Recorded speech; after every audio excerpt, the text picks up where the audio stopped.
And what's up, everybody? I made it back. Finally.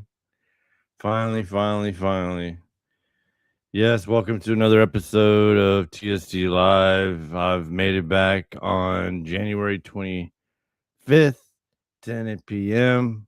I am actually live. Yes, I am. I am live. Well, ladies and gentlemen, it's been a minute. I wasn't purposely trying to not be consistent. For the ones that do care and for the ones that don't care, obviously I've kept up on the Facebook with my postings and my pretty much keeping up with what's been going on, which is a lot, which is the way I would say at this point, as of today, as of this week, and officially has been too much to the point where now it's gone overboard, I would say. From that being said, I'm gonna ease back from jumping into things that I really want to jump in on and talk about. But then again, um, like I've always stated before, initially I started this podcast to talk to fighters from the gym that I trained with. Aside from that, uh, getting one on one with fighters and know why fighters want to fight, etc. But considering with things that have been going the way they've been going, I couldn't hold back. Obviously, I got kind of carried away, obviously, with some posts that I'd have made but I mean, most of my posts obviously are always, I would say, pretty much straight in the middle. I try not, if anything, I post something and I might make a comment. And if I do make a comment, obviously, then I get a lot of replies or I get a lot of comments or I get a lot of people talking to me or talking, or I guess talking, like not agreeing with me or if not that, um, just going back and forth. So I mean, it's kind of just very exhausting to this point. Obviously, I just wanted to get an episode out before actually the cold hits. I don't know. Apparently, there might be some type of when. Well, I guess they've been making everybody get very prepared, so everybody's prepared as of now. I figured everybody's definitely in for tonight. Nobody's out. Weather definitely has everybody at home. Um, considering the ones that aren't so fortunate. But aside from that, I'm sure there are some warming centers that the city has opened up. I'm sure that obviously, the ERs are always open to having people come in when it is in that type of situation where people have nowhere else to go. Um, Not trying to advertise, hey, everybody go to the ER, but definitely look up. I know there definitely is warming centers around. So yeah, so I mean, I mean, it's just been where actually people have called me out, actually said some things from uh and then sometimes I feel like I'm the complaint department, and the only reason I know I put myself out there to actually put these posts out, and when I put these posts on, or actually when these posts are posted, of course I'm doing it to obviously keep everybody in the loop. Also a little some or a little strange, which I will go over it a little later. um well, let's first things first. I definitely want to start off right. With what I had initially said that I initially started this this podcast for fighters, interviewing fighters in generally, and then also other going down other avenues of the promoting game and etc. So let me start off with that. Recently, last night, there was the UFC 324. This was the Paramount Plus Oh, I'm thirsty. This was the actual Paramount Plus debut of the UFC promotion combining with Paramount Plus, which is a subscription where no longer you have to actually I guess get a pay-per-view, which normally before it was always like 60 $70, maybe sometimes $80. And then, some bars would have to pay out depending on what their occupancy was for the UFC fight. And then obviously you had people out there who were actually streaming it illegally. Um, so now across the board, apparently it's $9, $9. It can get you hooked up to Paramount Plus and you can be watching the fight. For it being slightly different last night, the only thing I can say is that UFC 324 was definitely interesting. Um, as in the main fight was yours truly, Patty and Justin Gaethje, and all I can say is that this fight was definitely very interesting. The fight itself, I took some notes down. It was definitely a good card last night. Um, Definitely the fight was different with the commercials, and with Paramount Plus. I mean, obviously, when you were paying a subscription, you don't expect. I mean, I figured they wouldn't have commercials, but there's actually commercials in between the fight. And then actually Dana White was asked about that. That was like a little different, little change up.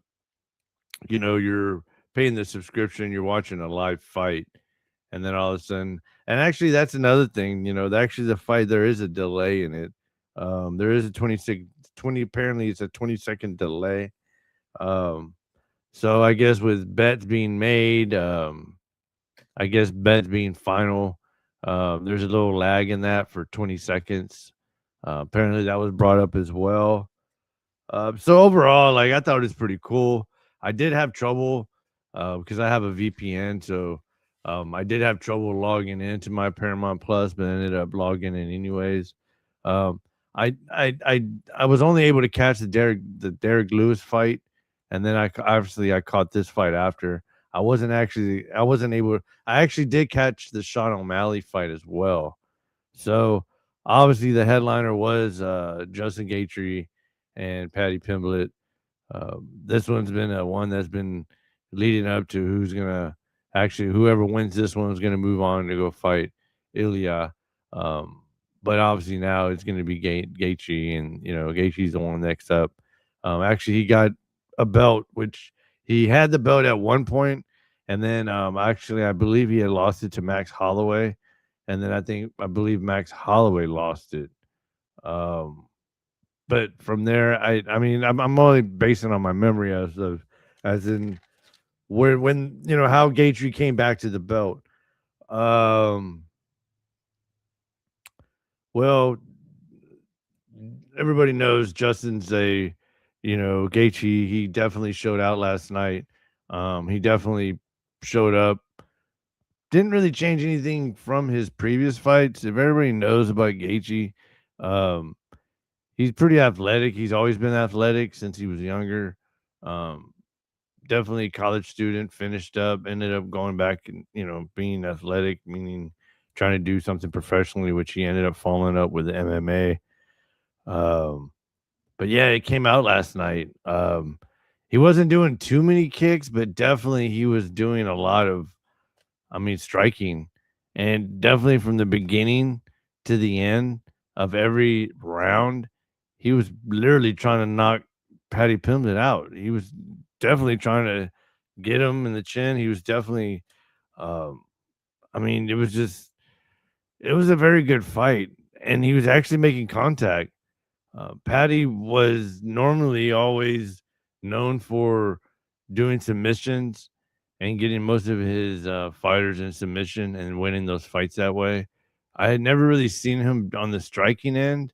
Maybe once or twice. I'm not sure which fight. Uh, I mean, and he's pretty fit dude. Uh, Definitely, you can. I mean, obviously, around 4th, 5th round, obviously the fighters are going to be gassed out no matter what. They're going to be extremely tired towards the end of the fight. But then again, Paddy Pimblett, I mean, he definitely didn't get knocked out. He definitely took a lot of these hits. He's a tough guy, and nothing on Patty. I normally don't even knock on fighters, but um, I mean, and I mean, I'm not saying that I'm not gonna knock on the fighter because uh he's a fighter. No, my point is that from the get go, I do respect him.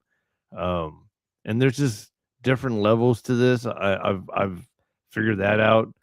Um, Never competed, but definitely just doing training and doing normal exercises and being consistent. Um, from your health, I guess what you're eating to maintaining your cardio to training to I guess your personal life. Yeah, I mean it's a lot. So, which is why I have respect for Patty Pimblett, and I have mad respect for Justin Gaethje. But overall, it was an exciting fight.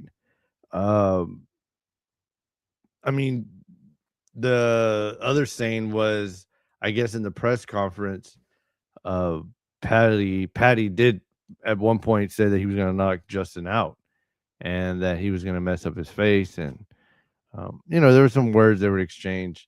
But I've always noticed that Justin Gaethje, like he's just never been that guy. He actually brings it, whatever he does bring it to um, he brings it to the cage and lets the cage speak for itself.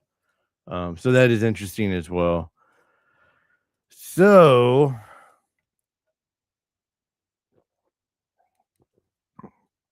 he definitely put a beating on uh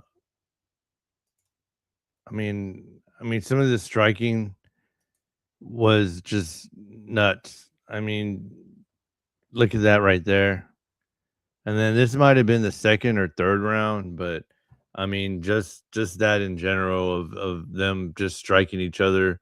Patty, I thought maybe at one point, I mean, even Dana White, I'm taking what Dana White noticed, and it was a detail he made out was he was surprised that Patty didn't flip over to try to submit him or try to get him around and just try to submit him. But I guess Patty was, yeah, I mean, he definitely was still trying to knock out Justin, no matter what. He didn't care. He just did not even care so whatsoever. He was, I mean, that was his main deal was to knock out Justin, and maybe that's why he didn't give up, or I mean, I don't know. I don't know what led to him not trying to submit him, or maybe just go ahead and maybe I mean, normally most of his other fights he did try to submit, or he did submit. I remember the Green fight, he submitted him. I don't know if he broke his arm or he got him really good and then had him. I mean, it seemed like he was already knocked out, but to push it more, he went ahead and uh, did.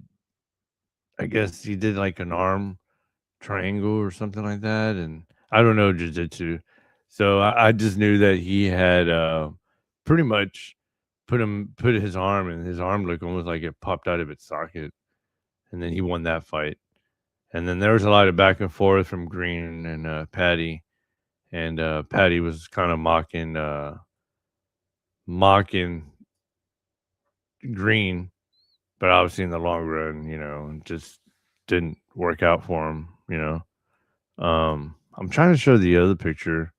There's one other picture where I mean it just straight up shows Patty on pretty much the hits that he got, and it was just nuts.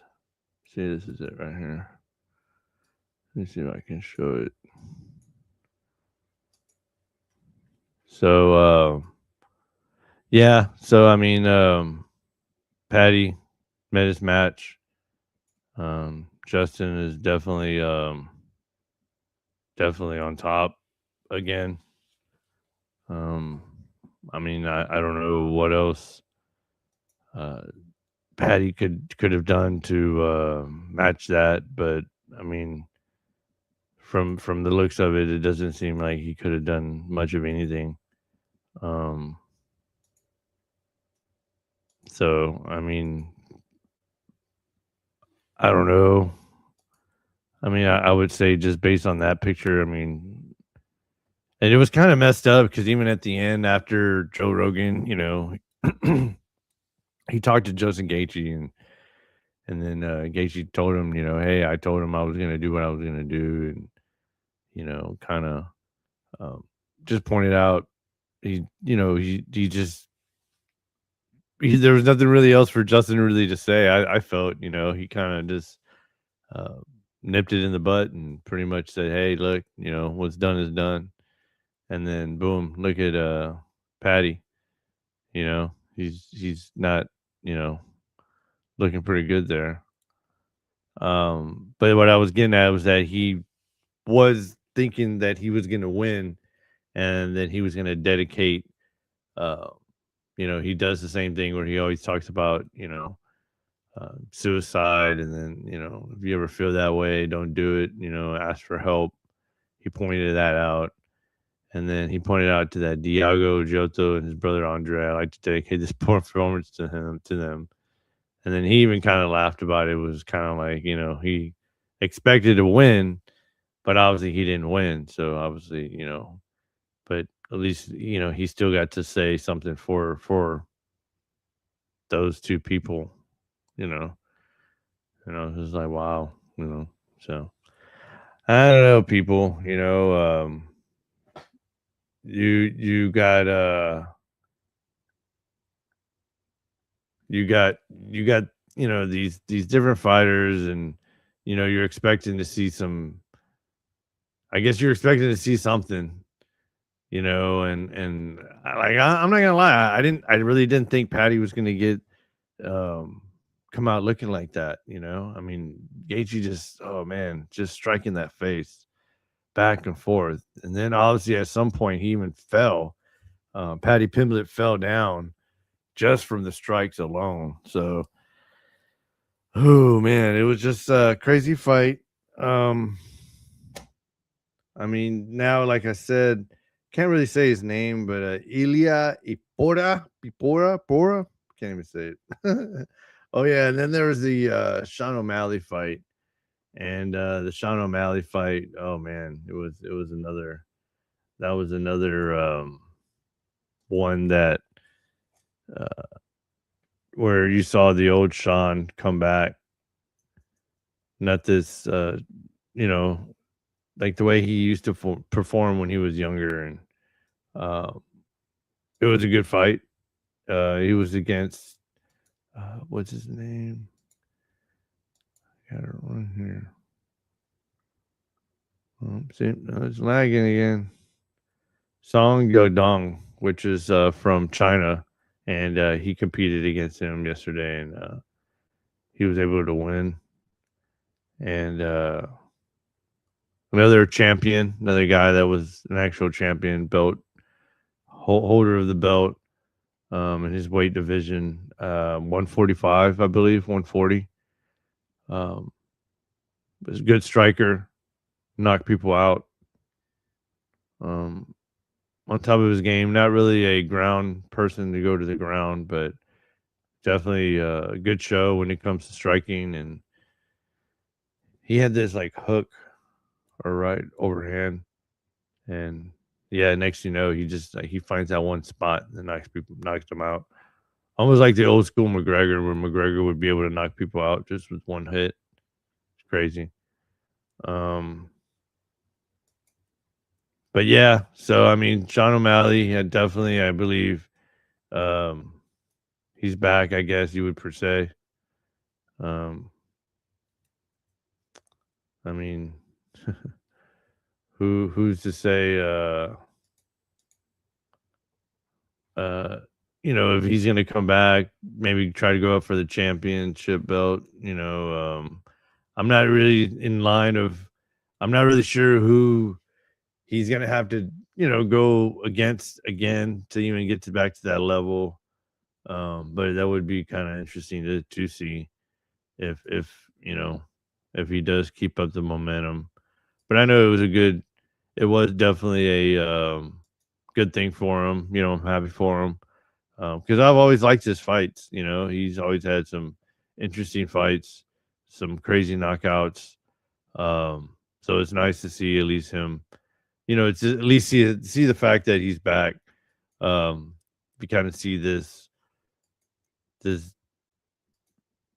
old school, you know. I mean, he didn't have all that coloring hair and all that crap back in the day. He was just a regular fighter, and then honestly, over time, he started building up this persona and started marketing himself, and um, but yeah.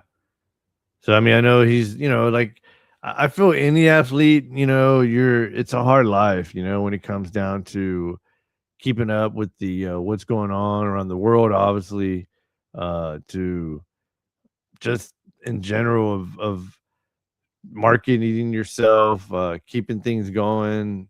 Him and his trainer actually started a podcast, which I thought was pretty cool.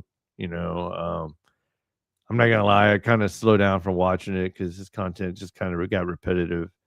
Um, him doing kind of funny things, but yeah, I mean, obviously, and then also he's a family man, so I mean, I know he probably spends a lot of his time having to, I'm sure he wants to spend time with his family. He takes advantage of that. I believe he's in Arizona, from what I understand. So yeah, it was. I mean, it was a good card last night. Um, like I said, it was just a little different because you had to actually see commercials. But other than that, the fight was good. Um, the Lewis fight, I was actually disappointed. Um, like how he was there, but then he got knocked out, but just by I believe it was just a what was it? Right hook, and it looked like it wasn't even like it was almost seemed like a one that was like it didn't seem like it was like a hard hit when it hit Lewis. Obviously, everybody I don't know everybody knows Derek Lewis is from Houston. He believes he trains out of Main Street, I believe. Um, heavyweight fighter, MMA fighter. Ooh, excuse me. Very interesting with his technique of being a heavy hitter. Big guy. I'm guessing he's weighing in like a 230 maybe, 240. I don't know. I'm guessing. Um, knocked out.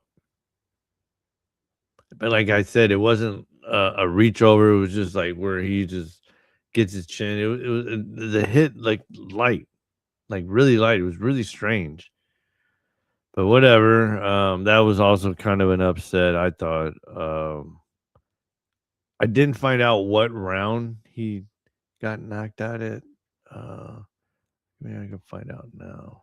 We'll both find out. Uh,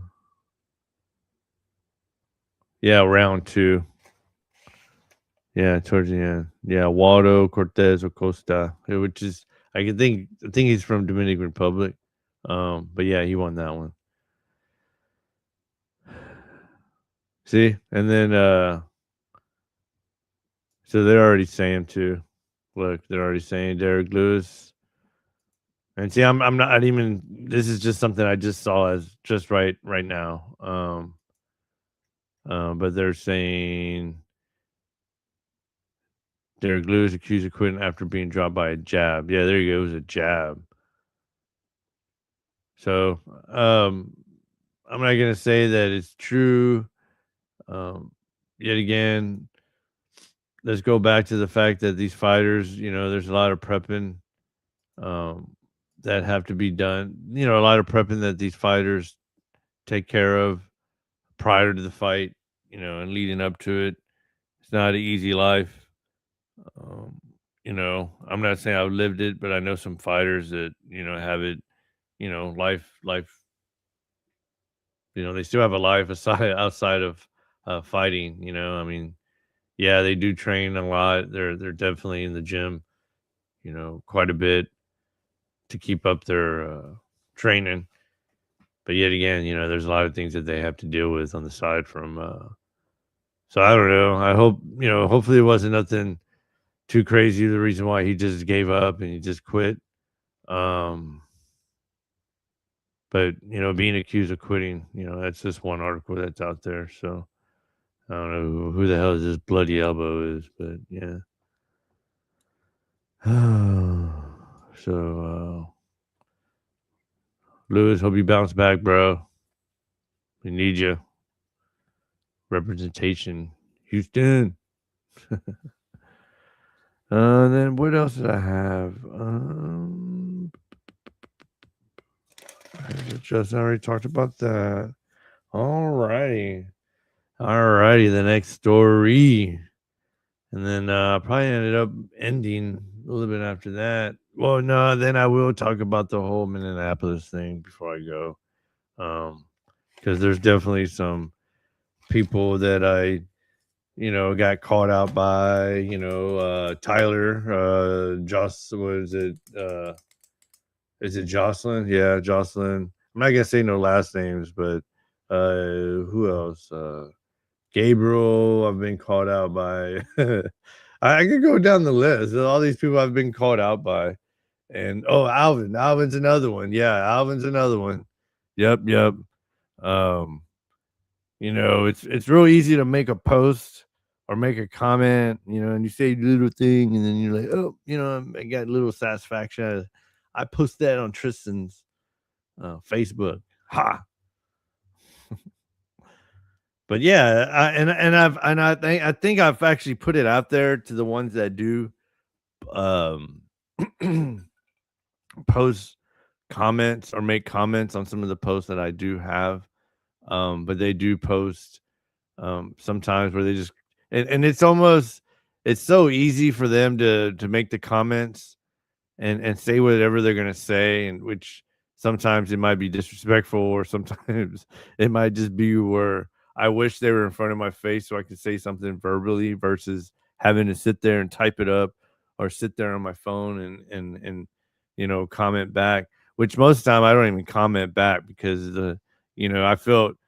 I feel sometimes it's not even worth it at that point, because I've already triggered something by just posting whatever post I made, and from there it's just funny to me. I don't know. At this point now, it's funny to me. It is. So Jocelyn, Tyler, keep it coming. Keep them coming. It's real interesting. Sometimes I feel like I'm the complaint department. The free complaint department. You just drop complaints in my, either on my page or in my message or message me. And it's just, there is actually one, Jocelyn, you are, I stopped responding on Instagram because I think somehow, her and we would send messages and discuss and kind of debate. And it got kind of exhausting. It was exhausting after a while because it was, I mean, it actually went from before the election, during the election, then after the election.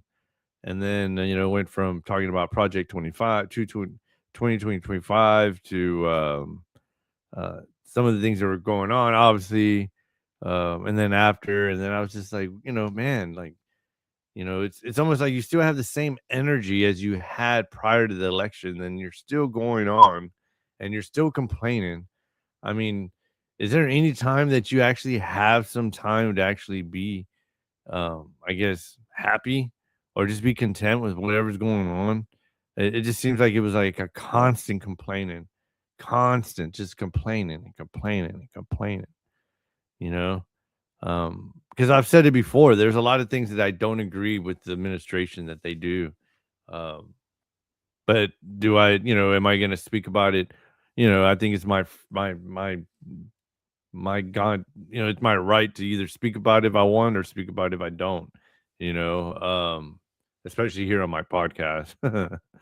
But yet again, I just want to keep things kind of leveled. I don't want to be trying to do clickbait where I'm actually talking about things and posting things on uh, situations and constantly this negativity, which is why I'm going back to why I started this episode 46 TSD Live with the UFC content.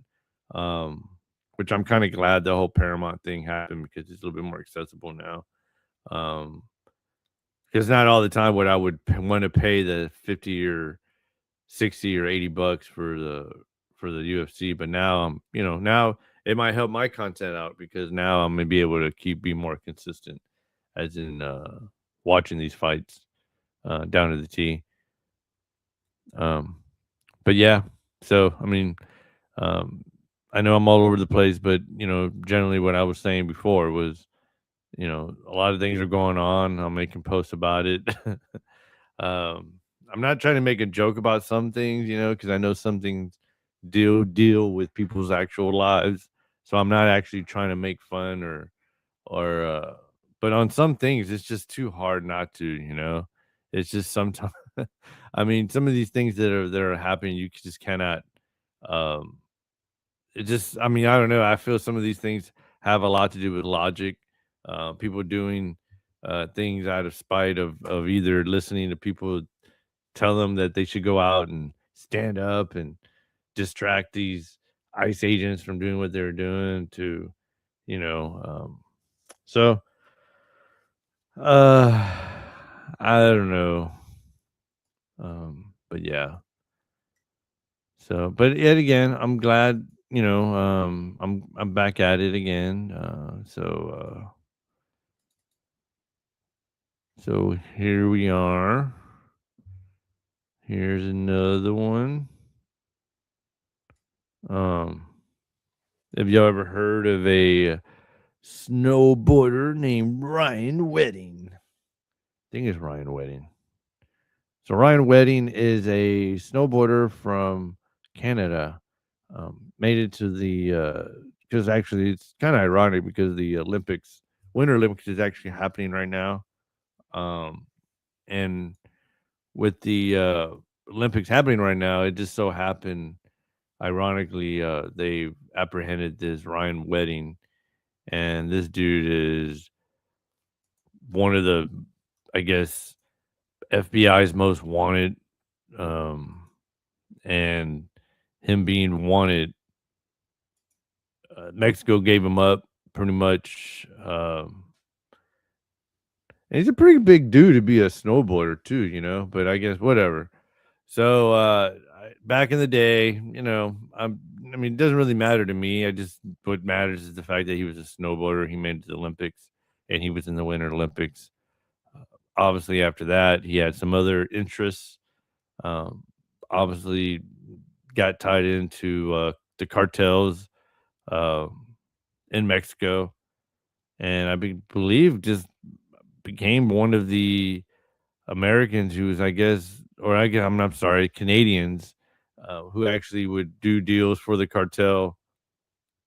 Um, but what the reason I'm bringing this up is the underlining thing of the pressure that that Mexico's having on themselves. Uh, because that was the other thing I was going to bring up is that if I know there's so much going on, but considering that there is some type of pressure, I would say, obviously, this is um, the things I do like to post on is the fact this is already done deal. This guy turned himself in. He literally came and turned himself in and said, "I'm gonna turn myself in." And FBI jumped all over it. Obviously, went and got him, and obviously here he is. Now he's indicted to, yeah, he's obviously in one of our jails, and um, one of FBI, and then obviously Cash Patel came out. He always has to make an appearance to act like as if he's the one who actually did the investigation. But anyways, uh, this guy's caught and I just feel it's another gambling chip or another chip for Mexico just to say, "Hey, there's another one we have." Also recently there was 37 cartel members that were turned over to the US as well. So, I just thought this one was kinda stood out a little bit more because he was a snowboarder that actually was in the Olympics and then got into slanging. Um, you really wonder. This is almost like a movie. You really wonder how did he get into snowboarding? Well, obviously everybody knows a lot of snowboarders. I would say even skiers. It's kind of an adrenaline kind of driven type of sport. I've snowboarded, and obviously a lot of those the place I actually was snowboarding at, which I didn't go repeatedly, but the time I did have there was in North Cal, Lake Tahoe, and um, obviously I'm sure a lot of those people dabble into drugs when they're snowboarding every weekend or just doing things because the snowboarding is fun. I definitely, which is why I'm saying that, North California, I couldn't imagine, so anyway, this guy was a snowboarder, obviously probably got tied in some way or another, and maybe he digged it, and maybe he didn't. There's another story that I had. There's nothing documented on it. It's just a story that I had from another journalist that I read and watch, and she spoke about that um, he had some dealing with the Chinese, and with the Chinese that something happened where I guess one of the Chinese um, died, and with him dying, which is another thing that kind of got him uh, having to turn himself in because he wasn't going to be protected anymore, if that makes any sense. So I guess his back was against the wall, and you know, he pretty much had to turn himself in with, considering, this is the, here, let me show you.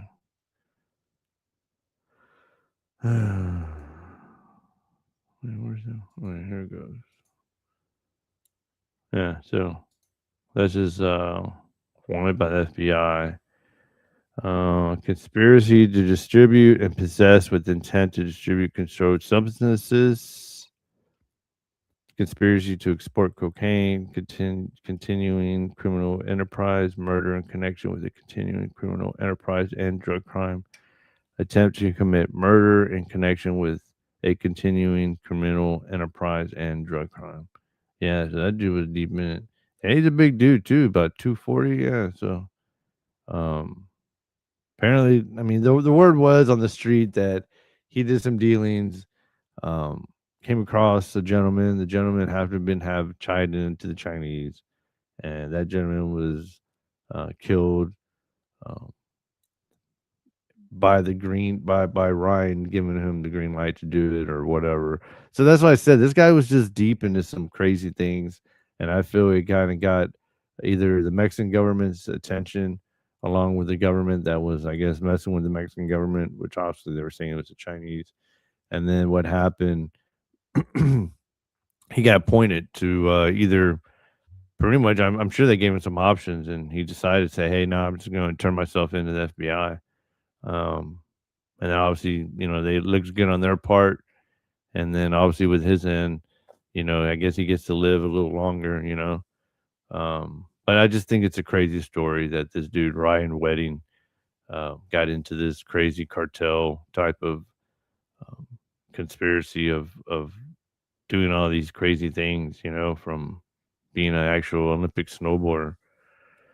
Crazy times, crazy times. So now,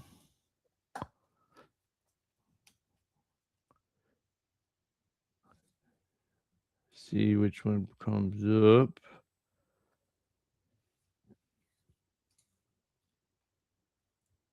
Alrighty, here we go.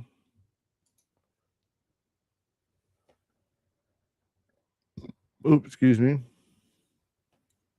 So this is the before picture. And this is just, I'm not even going to show a video because everybody's already seen the damn video. So, but what I am going to show is just like the before of what he kind of looked like. And, you know, obviously they're already speaking to the ICE agents. He's already getting, you know, well, obviously everybody was saying that he was peacefully protesting. He was peacefully out there um, exercising his constitutional right to speak his mind. And see, that's another thing that I'm saying is that, like, you know, people can say that, oh yeah, he's out there, practicing his constitutional right. He's practicing, you know, what he believes in. You know, the governor said, stand up, say something, speak up, tell them to go away, blah blah blah.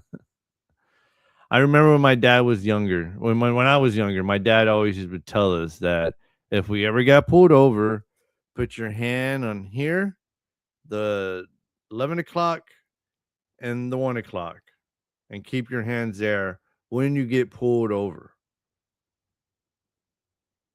And even at that young age, when my dad, this is before I even used to drive, and my dad would tell me to put both hands on the steering wheel when I get put over from a cop. Even at a young age, he explained to me, because if you pretend, or you not pretend, but if you happen to go reach for something, they're going to shoot you. Even that, at a young age, even me at a young age, I understood that. I understood the fact that I could possibly get shot, because my dad said if I didn't have my hand on the left and if I didn't have my hand on the right, and if I got pulled over and I was reaching for something, I could get shot. Now, people can say like, "Oh, okay, you're saying that he reached for something. He didn't reach for it. He was like already take." Okay, yet again, even at a young age, I knew if I was not close to officers or cops, or not even being questioned or talking to them, or not even counter or even interacting with them, I was probably doing all right. Obviously, that's why I'm showing this picture, is that this picture is just showing that he obviously was already, you know, he was discussing something. There's multiple pictures here where he's there in the mix talking to them. Um, I mean, I don't know. I don't know. So, um, I think this was kind of my let out of just speaking about it, was me bringing this up before the show ends. Um, and the reason I'm bringing it up is just, I just wanted to say at least that much to it, because a lot of people now are coming on there and saying, you know, and I mean, everybody has a right to believe whatever they want to believe, left, right, you know. You're gonna say whatever you're gonna say. I get it.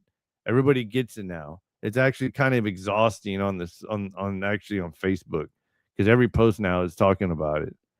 Um, so, I mean, if this happens again, and hopefully it doesn't happen, and I hope it doesn't happen, this shouldn't have happened. Um, I mean, with the other girl with the car, and yet again, you know, they're practicing their constitutional right by protesting. I don't know what type of protesting is where you go and you interfere with actual federal investigation. Um, I mean, I don't know where, you know, is there a guideline book? Is there like an actual book that tells you how to properly protest safely? I mean, I don't know, because everybody keeps on throwing that word protesting, like as if the word protesting is protecting them because they were protesting. And then they go, oh yeah, it was open carry too. So they were, oh, rightfully able to carry a firearm because they were protesting, and they had an open carry law there in Oh man. So yeah, I just thought I'd just bring that up. I thought it was pretty insightful on my end. I kind of just um I didn't even write any notes on that. It was just some things I had been thinking about recently, and I just thought, going back and forth on this damn Facebook, for just making comments, and some of these comments are actually a lot of these, some of them actually bots as well. Um, I do make comments only to people that actually are people that I know that are physically are people, because I know them personally.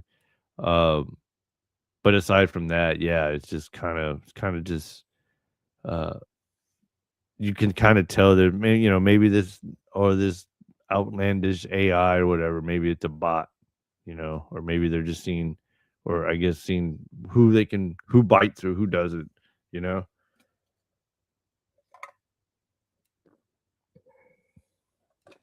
So yeah, that was my take, everybody. If you want to make a comment, go ahead. Feel free. I hope you do. uh, yeah, and that was another thing. Stroud. Let me go into that real quick. Um, yeah. Oh yeah. All right. So I went over that. Let me go over this. Man, I was gonna talk about. I did that. All right. So I did the snowboarder that got caught by the FBI. I did. I talked about the shooting.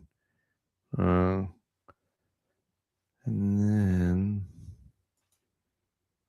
Oh yeah, I think I wanted to go over this weirdo dude, but oh, let me see.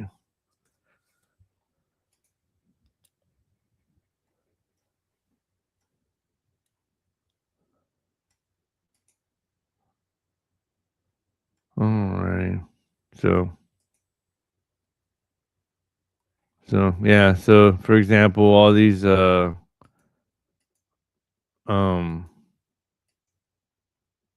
all these posts that are just posting, I wanted to just show y'all, like, hold on. Man,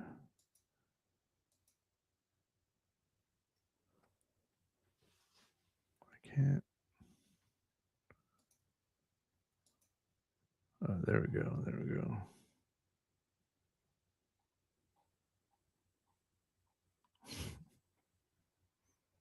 All right. Yeah, I wanted to show this one because I thought this dude, like, this just comes to show you, like, some of the people that are uh so this weirdo here, um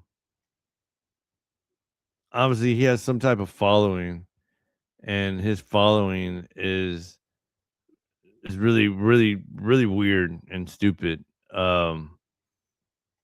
And I guess what got me was, one minute he's telling everybody, hey, yeah, yeah, show up, you know uh show up down the street. This was after the shooting yesterday, and he's telling everybody, show up, show up, show up. Let's do this now. And we're not messing around, and grab your gun because there's boots on ground like this. And then come to find out, he dresses like he dresses like a woman too. So these are the type of people that are actually these are the people that are actually trying to stand up, to apparently to these ICE agents, and they feel like they have a purpose. Um I mean, I just felt it was, and the reason I'm using this guy because, he pretty much threatened. He's making actual threats, and these threats are really ridiculous because, you really wonder if is it just Is it just the fact that people want to say these things? And I've said this before on for other situations that people just want to say these things just to get, I guess, get their satisfaction, just to get that satisfaction. Maybe I won't even do it. But you know what? I'm gonna go on my social media and hey, I'm guilty of it sometimes too. I say I'm gonna come on, I'm gonna post my episode, I'm gonna come on, I'm gonna post it, and then I don't end up posting it because either something happened, a family member got sick or another family member got sick, or either I have to go to work or there's some other things I gotta take care of or fix or take care of or whatever. I get it. But when you flip it around and you're raging about something that's not going your way, or you're raging because of a politician apparently told you to stand up and do something and speak up about it. And I mean, like I said, I could go on and on and on, but I really don't want to go on and on about that shit no more. So, um, uh, I'm just gonna let that one chill out. So I just wanted to go into one more thing. Um, Let me go into this one more, and then I had wanted to. So I thought that was kind of weird and funny, to point out. And then what else? Yeah, I guess Oh yeah, and then there's these people who are going to Target. So these people are going to Target, and what they're doing is that so they go to Target and they fill up their bag or their basket and to protest against um to actually protest against Target because apparently Target falls in line with MAGA. um what they're doing is they fill up these baskets with a bunch of items that they're not going to buy, and then they come up, they leave them, and then like I don't even want to. I mean, I really can't. I mean, it's really. I just want. What's important is just showing that she's rolling up with these baskets full of crap that she picked from throughout the store. This girl's probably like this girl that's at the register probably in high school, probably doesn't even care about what's going on with politics right now. Maybe she does, maybe she doesn't. Who knows, right? And then you have this Karen who comes around and who reads this about what's going on and why everybody should stop and not buy anything from Target and should like I said, it's just I guess these people have a lot of time on their hands to go and pick out all this crap and then read something from a letter. I guess read something that they like a speech that they're ready to talk about and practice their constitutional right. So I don't know. I don't know, people. I don't know. But before I go, there's one more thing. Um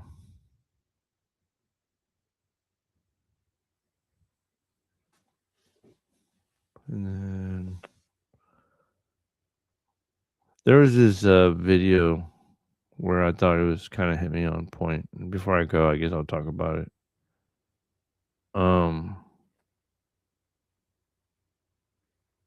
and I guess I don't know, this dude Julio Diaz posted it, and it just kind of points out on 1 minute you're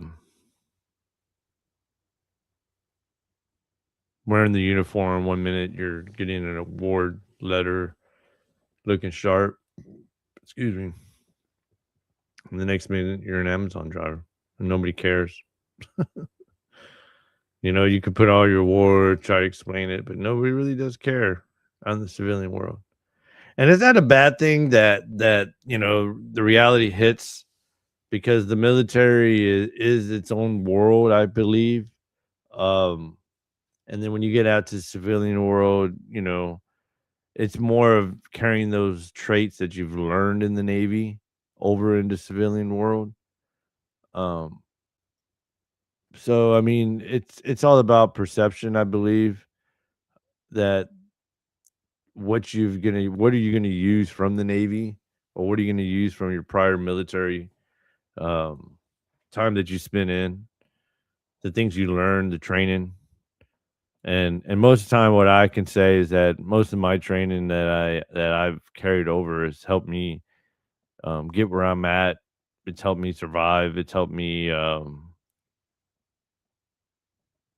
understand, I guess, sometimes of the things that I do go through and the things that have gone through. Um, but yeah, so I mean, I thought this one had kind of stood out to me. This guy, 1 minute, he's getting an award letter, he's wearing his dress whites, he's in the Navy, and then boom, just when you're driving your work and it hits you, and you're like, damn, I'm a Amazon driver now, and nobody really cares what I did in the military. It's forgotten. So I feel that's kind of hits everybody with, everybody that is a veteran, it kind of hits them right on the point of just, after you served, you've done your time, you've done your part. Um, and then you're wanting to move on, you're wanting to, I guess, use that as a stepping stone to, maybe hopefully live a better life. Hopefully, do better for yourself, you know. So, I mean, I don't know. It's just, I feel it's just kind of one of those things that I mean, I cannot shake the Navy. I mean, if it's one thing that I can say right now, even on the podcast, is that, yeah, the Navy is always going to be in me. Um, I mean, even more so because my dad was, you know, in the Navy. He was almost drafted. You know, he saw some things over there. He was definitely in the years where, and then I've talked about it before, but the years that he was actually serving was pretty intense. Um, but when he came back, I saw a lot of that. I saw a lot of. I mean, I didn't understand it at first when I was younger. Um, Situations or his anxiety or just um, one thing I always talk about is just getting upset, road rage, and me seeing him like that. But as I got older, I got to I started to understand it more and really understand that sometimes it's not controllable and sometimes it is. Um, but it's something that never leaves you, as in, I guess getting your adrenaline, I guess, like worked up because of the fact that either, you feel in danger or maybe you get thrown back to fight or flight, where you're willing to fight and not run, which I feel is a very common thing with most veterans. Most veterans don't really. I mean, I don't know. There's some out there I feel that would run, but considering if a situation would arise, most veterans would fight versus flight. Um, Even though I know there are some out there that probably would end up uh, pretty much find it out, or it is what it is. I mean, on the other end, I don't like to talk about it, but considering, I mean, people sometimes just accept the fact of what can happen. So everybody, thank you for coming. Thank you. Um, Till next episode, I am definitely going to be keeping this up. Uh, all righty.